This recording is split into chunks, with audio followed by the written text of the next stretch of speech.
je t'adore, je te donne ma vie, je t'aime tant. Jésus-Christ, je t'adore, je te donne ma vie, je t'aime tant. Saint-Esprit, je t'adore, je te donne ma vie, je t'aime tant. Alléluia, alléluia, alléluia, alléluia, alléluia. Alléluia, alléluia, alléluia, alléluia, alléluia.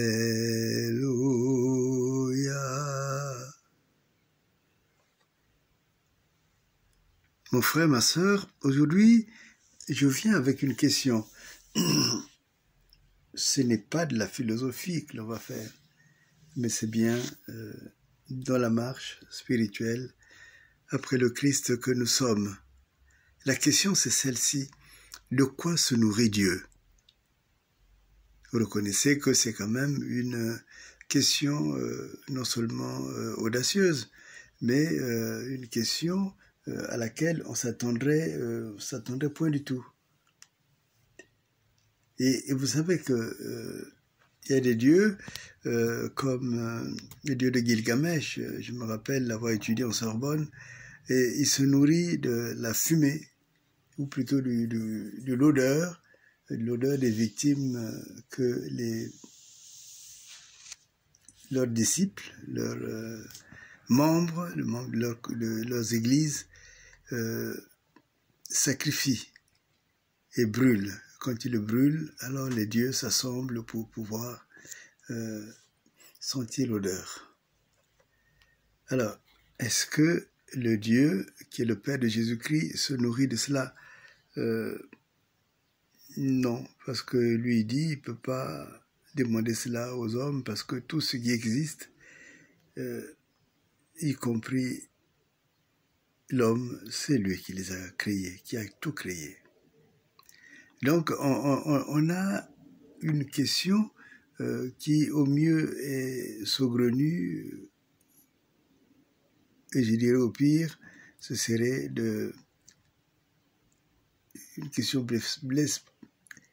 blasphématoire. Voilà, pardonnez-moi.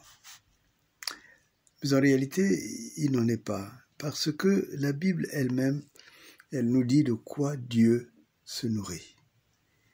Est-ce qu'il se nourrit du sang qui est sacrifié, comme dans certains cultes qui existent même jusqu'à présent, dans des loges où on sacrifie même des enfants, des gens qui se baignent dans le sang des hommes pour qu'ils deviennent forts, des gens qui sacrifient des enfants, surtout les enfants bâtards, pour qu'ils deviennent puissants. Est-ce que notre Dieu est comme ces dieux-là? Non. Dieu se nourrit-il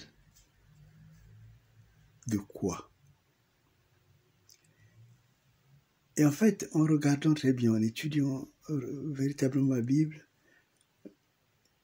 nous en sommes arrivés à la conclusion que Dieu se nourrit de notre foi. Et c'est pour cela que la foi, elle est importante. C'est pour cela que la foi nous relie à Dieu. Hébreux 11, sur lequel nous avons fait la méditation, nous avait appris que pour reconnaître que Dieu existe, il faut la foi. Si tu n'as pas la foi, tu ne peux pas. Ça ne peut être que uniquement dans du vocabulaire ou bien du discours. mais tu ne pourrais pas dire que Dieu existe. Et alors, Dieu, lui, il a besoin de notre foi. Il consomme notre foi. Et dire cela, est-ce que c'est le triomphe de la pensée? Non, c'est une manière de comprendre que la foi, souvent, nous a été enseignée comme étant comment on appelle cela? Un peu comme une obligation. Il faut avoir la foi, il faut faire ceci. Mais on ne l'a pas intégré dans toute sa douceur et dans toute sa beauté. C'est de dire que je nourris mon Dieu avec ma foi. C'est différent que de dire je dois avoir la foi. Voyez. Et en fait, il y a une relation douce, une relation d'amour, justement, qui est d'avoir la foi en Dieu. Mon Dieu me le demande. Il me le demande même pas comme une exigence. À la limite, il sollicite que j'ai la foi en lui. Et c'est comme cela qu'il est dans chacun de nous. Et c'est comme cela qu'il est Dieu. Je ne dis pas que sans notre foi, Dieu n'existerait pas. Ce n'est pas cela. Justement, dès l'instant qu'il a mis au monde les créatures, eh bien, il vit en harmonie avec ces créatures par la foi. Donc la foi, elle est nécessaire pour nous, pour que nous puissions entrer en relation avec Dieu. La foi est nécessaire pour que nous le reconnaissions comme Dieu. La foi est nécessaire aussi pour que tout ce que nous demandons,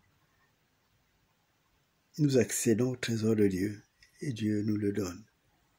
Mais la foi est surtout nécessaire pour que Dieu sente que le peuple qu'il a créé, tout ce qu'il a créé, vient solliciter sa grâce. Il est vraiment important que nous ayons ces notions-là. Il est important que nous comprenions que ce ne sont pas seulement des notions, mais c'est de l'entrelac, des relations qui font que je peux dire j'aime mon Dieu. J'aime mon Père parce que ma foi l'honore, mais ma foi, il la consomme. Et je peux dire que mon Dieu est merveilleux parce que, aussi petit que je suis, c'est ma foi qui vient rechercher.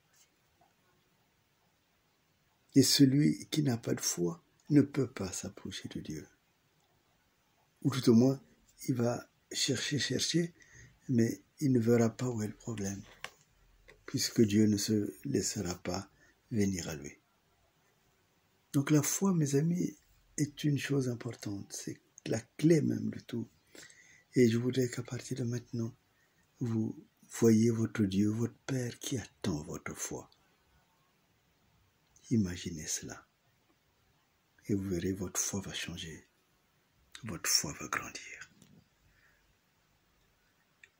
Et ce Dieu-là, qui est le Père de Jésus-Christ, qui est mon Père,